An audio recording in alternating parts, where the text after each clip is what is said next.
I'm Jordan from ChartMogul, and in this video, I'm going to walk you through our subscription analytics platform.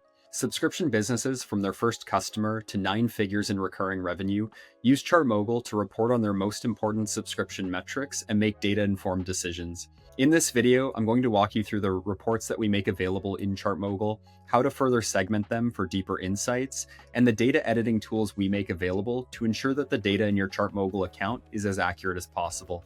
On your Reports tab in ChartMogul, on the left-hand side, you'll see all of the metrics we make available out of the box, everything around recurring revenue, retention, churn, and much more. Clicking this button on the right shows you all the different ways that you can further segment these metrics. So instead of just looking at a company-wide monthly recurring revenue figure, I can segment MRR by plan, geography, currency, and so on down this list. Let's walk through an example. If I hit the plan filter, what I see is a list of all of the different plans customers have subscribed to in my connected data sources. Now, oftentimes when new users connect their data for the first time, I see something that looks like this, where you have the same plan name listed 5, 10, 20 plus times over as you've changed pricing and packaging over time. The downstream impact is it's really hard for me to report on my total recurring revenue or net retention rate for my standard plan if I have 10 plus versions of this plan. Our solution to this problem to help you consolidate your data into a more actionable format are plan groups, which are bundles of plans that have a shared characteristic. Let's say I have a subscription business and I have a starter, growth, and premium plan. What I might think about doing is creating a plan group for each one of those.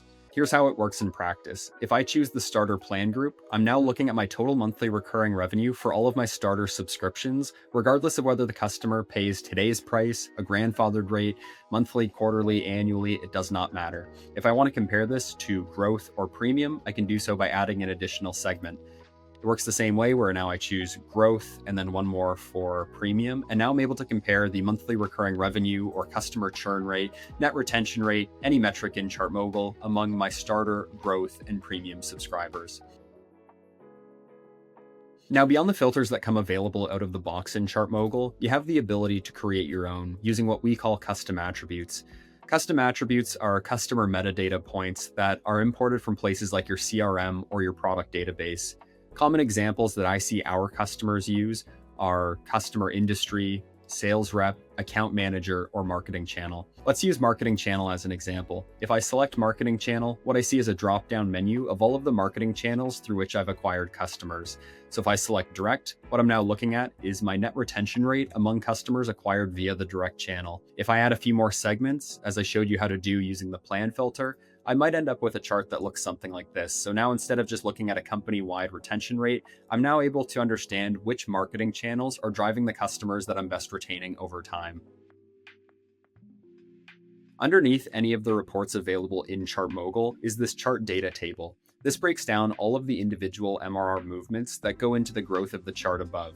For example, if I look at July 2024, I can see I had 5 customers expand that month, resulting in $3,250 of new MRR. If I click into this cell, I can see exactly who these 5 customers are and how much they expanded by. Every customer in your ChartMogul account has a customer profile. So if I select one of these customers, I'll be brought directly to their profile page. On their billing data subtab, you can see all of their different subscriptions and how they've changed over time. And at the bottom of the page, we expose all of the underlying transaction and invoice data coming directly from your billing system. All of this invoice data can be edited to ensure that your data in ChartMogul is as accurate as possible.